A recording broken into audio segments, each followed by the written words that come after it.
Hi, welcome yet again to my third session of making our first basic HTML form. This time, part 3 would be using CSS Animation. Hope you enjoyed the first two parts. I'll be using the same part 2 form here and just adding in the animations. Okay, so we first go to the HTML section here. You have already seen this in the first and the second part. Here I just make some adjustments to get the CSS animations.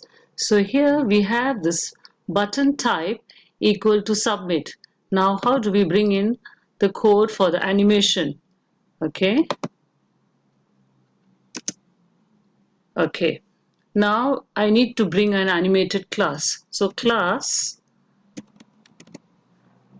equal to the class, bring in the animated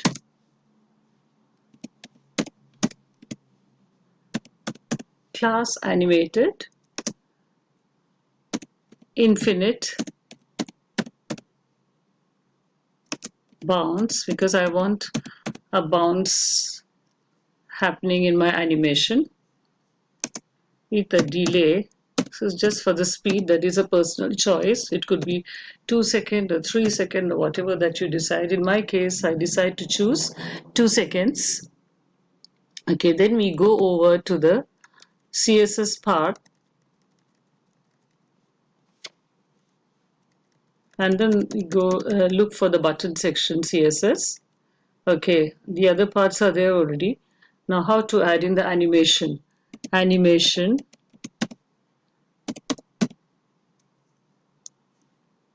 So animation duration, I look for animation duration. Okay, about 3 seconds. This is again a personal choice, how you want to design it. Animation, like how long you want to have the animation. Animation delay. So how much delay you want. This is all specifying the movement of the animation speed. 2 seconds here. Again, it's a personal choice how you want to have the movement. Animation iteration.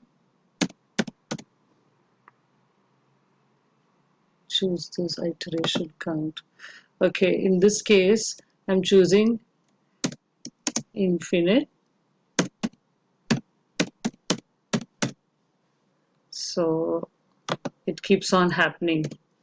It is exaggerated so you can get a better idea of how it happens. Okay, then we save. And do not forget in the settings, in order to get, because it's CodePen, we need to have it, we have to have this code, the setting behind the hood. So we go over to the HTML head and just paste this link rel style sheet href https cdnjs.cloudflare.com ajax libs animate.css. This is from the animate.css library. So it would be nice to insert this within the HTML tag, save and close, and then you change the view and see how does it look like, the final product. Full page view as usual. Okay, see what's happening, the bounce. So after watching this video, you can kind of experiment with different movements, whether it's sliding or bouncing, moving to the right, moving to the left. You can experiment with different movements. I will put in the link for the code for different animations, and you can see the code from there and kind of experiment, or you can Google and experiment more for different kinds of movement. So we are done for this part, the final part with the animation. See you in the next session with more such lessons. Hope you enjoyed this. If you have any comments, please do not forget to mention it in the comment section. And most important of all, Please do remember to subscribe. Thanks. Take care. Bye.